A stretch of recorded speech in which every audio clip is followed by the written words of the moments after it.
কলকাতা থেকে মাত্র ৩-৩.৫ ঘন্টার দূরত্বে লুকিয়ে আছে এমন এক আশ্চর্য জায়গা, যেখানে মাত্র 2 দিনের ছুটিতেই আপনি একসঙ্গে পেয়ে যাবেন পাহাড়, ঝর্ণা, নদী, লেক আর এই সমুদ্রের এক অপূর্ব মেলবন্ধন। হ্যাঁ, আমি বলছি ভারতের মিসাইল শহর নামে পরিচিত ওড়িশার এই বালেশ্বর বা বালাসরের কথাই। তাই সামনের উইকেন্ডে সহজেই আপনি কিভাবে এখানে পৌঁছবেন, সেখান থেকে অটো বা টোটো বুক করে আমরাই বা কিভাবে ঘুরে দেখেছিলাম পঞ্চলিঙ্গেশ্বর, ইমামি জগন্নাথ মন্দির সহ বিভিন্ন দর্শনীয় স্থানগুলি। কোথায় থাকবেন, কি খাবেন, আর বাজেটই বা কেমন হবে, এই সব কিছুর কমপ্লিট গাইডলাইন থাকছে আজকের এই ভিডিওতে। তো আমি অপূর্ব, চলুন তাহলে এজিলেস ট্রাভেলের পর্দায় শুরু করা যাক অপূর্ব এক ভ্রমণ গল্পের। প্রথমেই আসি বালেশ্বর কিভাবে যাবেন। দেখুন, বাসে করে কলকাতার ধর্মতলা থেকে বালেশ্বর পৌঁছানো গেলেও সবচেয়ে জনপ্রিয় এবং সুবিধাজনক মাধ্যম হল ট্রেন। যেহেতু 3 ঘন্টার জার্নি, তাই শিয়ালদহ, হাওড়া কিংবা শালেমার থেকে একদম সকালের ট্রেনগুলিতে সেখানে পৌঁছে যাওয়া সব থেকে বুদ্ধিমানের কাজ হবে। তাই হাওড়া থেকে এমনই কিছু ট্রেনের ডিটেলস এবং তাদের ভাড়া আমি স্ক্রিন ডিসপ্লেতেই প্রোভাইড করলাম। এই সকল ট্রেনগুলি সপ্তাহে প্রত্যেক দিনই আপনি অ্যাভেলেবেল পাবেন, তবে বন্দে ভারত ট্রেনটি কিন্তু বৃহস্পতিবার দিন বন্ধ থাকে। প্রায় বেলা 12টার মধ্যে বালেশ্বর পৌঁছে স্টেশনের বাইরে বেরোলেই অটো বা গাড়ির একাধিক অপশান আপনি পেয়ে যাবেন। তবে এনাদের তুলনামূলক বেশি ভাড়ার কারণে সাইট সিনগুলি ঘুরে রাত্রি যাপনের জন্য যে বিচ ক্যাম্পটি আমরা বুক করেছিলাম, তাদের পিক আপ ড্রপ এবং এই দর্শনীয় স্থানগুলি ঘুরিয়ে দেখানোর ফেসিলিটি থাকায় 2200 টাকার বিনিময়ে আমরা সারাদিনের জন্য এই অটো বুক করে নিয়েছিলাম। অবশ্য আপনারা চাইলে 3200 টাকার বিনিময়ে গাড়িও রিজার্ভ করতে পারেন। তো এই অটোতে চেপেই এবার আমরা রওনা দিয়েছি নীলগিরি পাহাড়ের কোলে অবস্থিত পঞ্চলিঙ্গেশ্বরের উদ্দেশ্যে, যা বালেশ্বর স্টেশন থেকে প্রায় 55 কিলোমিটার। সেদিন সকাল থেকেই আবহাওয়ার মধ্যে কেমন জানি একটা গুমোট ভাব স্পষ্ট ছিল, তাই সময় যত এগোচ্ছিল আকাশের রঙও ধীরে ধীরে বদলে যাচ্ছিল। সেই সঙ্গেই বালেশ্বর শহরকে পেছনে ফেলতেই আশেপাশের দৃশ্যপটেরও পরিবর্তন হলো। সমতলের পরিবর্তে দূরে ভেসে উঠতে শুরু করল পূর্বঘাট পর্বতমালার উত্তর পূর্ব প্রান্তরের সেই সবুজ নীলগিরি পাহাড়। বিস্তীর্ণ মাঠের মাঝেই সারি সারি অসংখ্য তালগাছের হঠাৎই দেখা মিলল। এরপর গাড়ি এসে থামল পঞ্চলিঙ্গেশ্বরের পার্কিং এরিয়ায়। এখান থেকে এইবার বাকি পথটা পায়ে হেঁটেই উঠতে হবে। পথের দুধারে পূজার সামগ্রীর অস্থায়ী ছোট ছোট দোকানগুলি পেরিয়ে মিনিট 5 মধ্যেই পৌঁছালাম মন্দিরের প্রবেশদ্বারের সামনে। এরপরে জুতো জমা রাখার কাউন্টারে জনপ্রতি 5 টাকার টিকিট কেটে শুরু হলো 300রও বেশি খাড়া সিঁড়ি পেরিয়ে পাহাড়ের ওপরে ওঠার যাত্রা। সিঁড়ির পাশেই মাঝে মধ্যে চোখে পড়ে পাহাড়ের বুক চিরে নেমে আসা এই ছোট বড় জলধারাগুলি, যা বর্ষাকালে আলাদাই রূপ নেয়। এতগুলো সিঁড়ি, তাই দর্শনার্থীর বিশ্রামদের জন্য মাঝে মাঝেই বসার ব্যবস্থাও দেখছি রাখা হয়েছে। যাই হোক, শেষমেশ আমরা পৌঁছালাম আদিদেবের সেই পবিত্র ধাম পঞ্চলিঙ্গেশ্বর।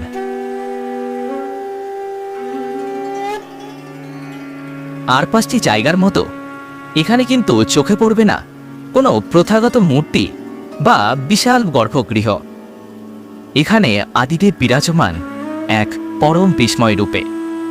হ্যাঁ, মানে এই চিরপ্রবাহমান পাহাড়ি ঝর্ণার জলধারার নিচেই পাথরের চাদরে লুকিয়ে রয়েছে 5টি প্রাকৃতিক শিবলিঙ্গ, যা স্পর্শ করেই আপনাকে অনুভব করতে হবে।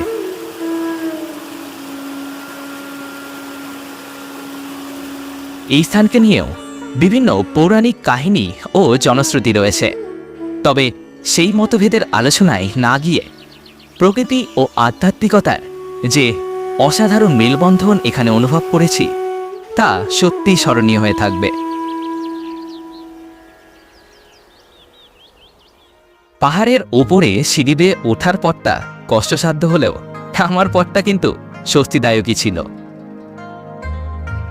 যারা প্রাইভেট গাড়ি নিয়ে আসছেন তাদের জন্য এখানে পর্যাপ্ত পার্কিংয়ের ব্যবস্থাও রয়েছে। বর্তমানে 4 চাকার পার্কিং চার্জ 50 টাকা, আর আমরা অটোতে আসায় আমাদের দিতে হলো 30 টাকা মাত্র। গুড়ি গুড়ি বৃষ্টি এইবার আমাদের সঙ্গী হলো। দেখুন রামধনুটা দেখুন একবার, কতটা গাঢ়, কতটা টিপ হয়েছে, দেখেছেন? এই দেখুন এইখান থেকে পুরোটা একদম,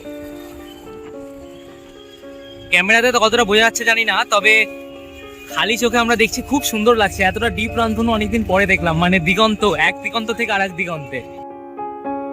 ভিজে পাহাড়ি পথ আর এই সবুজের মেলবন্ধন যেন পথটিকে আরো মনোমুগ্ধকর করে তুলছে।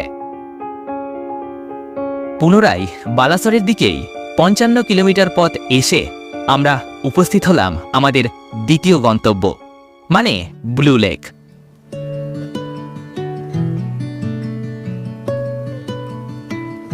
এটি কিন্তু কোনো প্রাকৃতিক হ্রদ নয়, একসময়ে পরিত্যক্ত পাথরের খাদা নেই। সময়ের সঙ্গে সঙ্গে বৃষ্টির জল ও ভূগর্ভস্থ জল জমেই সৃষ্টি হয়েছে এই লেকের। একটা হয় হচ্ছে কালার গ্রেডিং করে জলের কালার ব্লু এনে, সেটা হয় একটা ব্লু, আর এটা হচ্ছে সত্যিকারেরই সত্যিই জলটা ব্লু। জলটাও খুব পরিষ্কার, নিচের জিনিসপত্রও দেখা যাচ্ছে মোটামুটি। এখানে কতটা বোঝা যাচ্ছে বুঝতে পারছি না, কিন্তু অ্যাকচুয়ালি দেখা যাচ্ছে। দেখলাম লেকের ওপরের সাইডটাতে বেশ কিছু স্থানীয় মানুষ ঘটা করে পিকনিকও করছে। ব্লু লেককে পেছনে ফেলে মিনিট 15-র মধ্যেই আমরা এসে পৌঁছালাম আজকের শেষ দর্শনীয় স্থান, অর্থাৎ ইমামি জগন্নাথ মন্দির।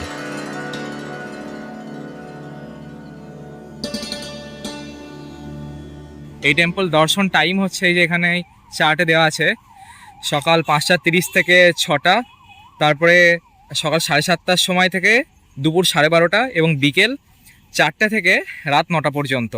আর মঙ্গল আরতি বা সন্ধ্যা আরতি সমস্তটা এখানে দেওয়া আছে। আপনারা চাইলে এই টাইমে এসে দেখতেও পারেন মঙ্গল আরতি বা সন্ধ্যা আরতি।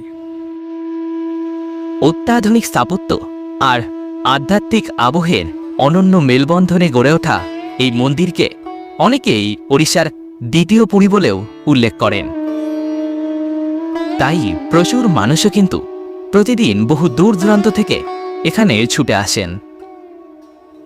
তবে এই মন্দিরটার আসল সৌন্দর্যটা কিন্তু সূর্য ডোবার পরেই ধরা পড়ে, মানে তার আলোকসজ্জায়।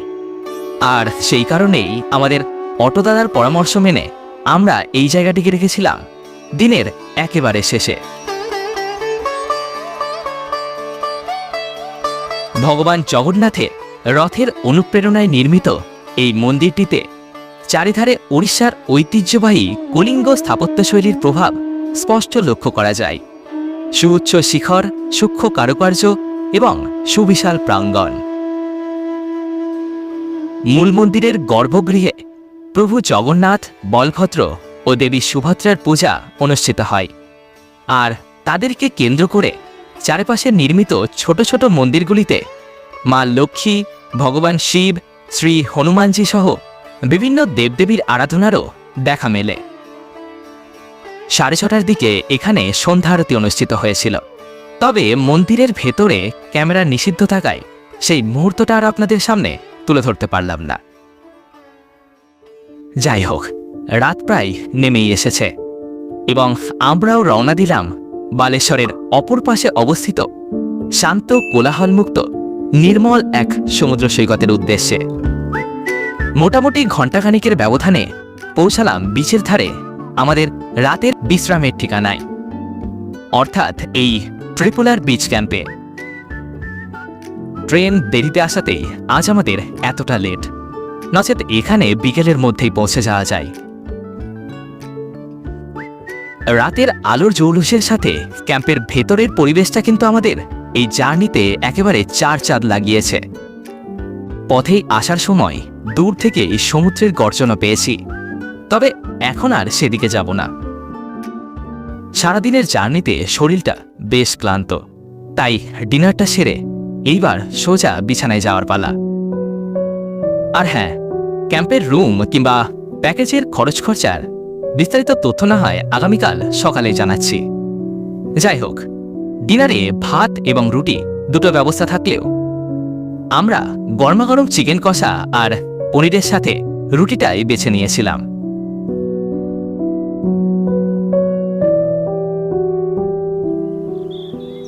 যারা আমার মতো সূর্যোদয় দেখতে ভালোবাসেন তারা চাইলে ভোরবেলাতেই ঝাবরের মধ্যে দিয়ে সোজা চলে আসতে পারেন এই দিগন্ত বিস্তৃত নির্জন সমুদ্র সৈকত দুবলাগড়িতে। সবসময় এই সমুদ্র প্রায় জনমানবহীনই থাকে, কিন্তু কেবলমাত্র সকালের দিকটাতেই দেখা মেলে এই স্থানীয় জেলে ভাইয়াদের।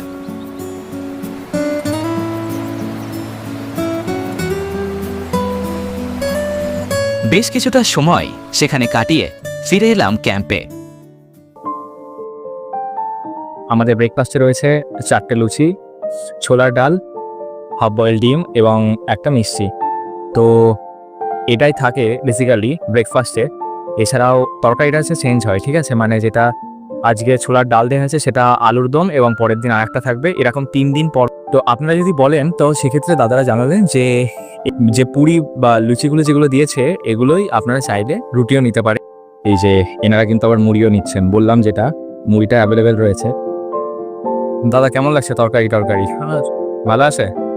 আর কালকে দুপুরে কেমন লেগেছে? আচ্ছা, আপনারা তো রাত্রিরে এসেছেন, তো সেক্ষেত্রে রাত্রিরের খাবার কেমন লেগেছে? ভালো আছে তো? আচ্ছা আচ্ছা, বেশ। দিনের আলোতেও ক্যাম্পের রঙিন কটেজগুলি এবং খোলামেলা পরিবেশটা জায়গাটিকে বেশ আকর্ষণীয় করে তুলেছে। আর এখানে টেন্ট থেকে শুরু করে bamboo cottage, AC non AC family cottage সহ বিভিন্ন ধরনের থাকার ব্যবস্থাই রয়েছে। বর্তমান ভাড়া ও প্যাকেজের তথ্য আপনারা স্ক্রিন ডিসপ্লেতেই দেখতে পাচ্ছেন, তবে সে বিষয়ে আরও বিস্তারিত জানতে চাইলে স্ক্রিনে দেওয়া নাম্বারে সরাসরি ওনাদের সাথে যোগাযোগ করতে পারেন। এরপর আপনি চাইলে সমুদ্রের ধারে বসেই কাটিয়ে দিতে পারেন ঘন্টার পর ঘন্টা, কিংবা নেমে পড়তে পারেন সমুদ্র স্নানেও। শহরের ব্যস্ততা থেকে কিছুটা দূরে প্রকৃতির সঙ্গে সময় কাটানোর জন্য জায়গাটি সত্যিই দারুণ। আচ্ছা, আমাদের লাঞ্চটিতেও ছিল কিন্তু বেশ এক ইলাহি আয়োজন। ভাত, ডাল, আলু ভাজা, স্যালাড, ফুলকপির তরকারি, চিংড়ি এবং পমফ্রেট মাছ, এছাড়াও শেষ পাতে চাটনি পাঁপড়। আমাদের থাকার কটেজটির সাথে 4 বেলা এই খাওয়া মিলিয়ে মাথাপিছু খরচ পড়েছিল 2200 টাকা। এইভাবেই মাত্র 1 রাত্রি 2 দিনের ছুটিতে আপনারাও খুব সুন্দরভাবে ঘুরে নিতে পারেন এই সমস্ত জায়গাগুলি। তবে এইবার ফেরার পালা, তাই পুনরায় অটো ধরে বালেশ্বর পৌঁছে সেখান থেকে বিকেল কিংবা রাতের এই ট্রেনগুলিতে ফিরতে পারেন কলকাতা।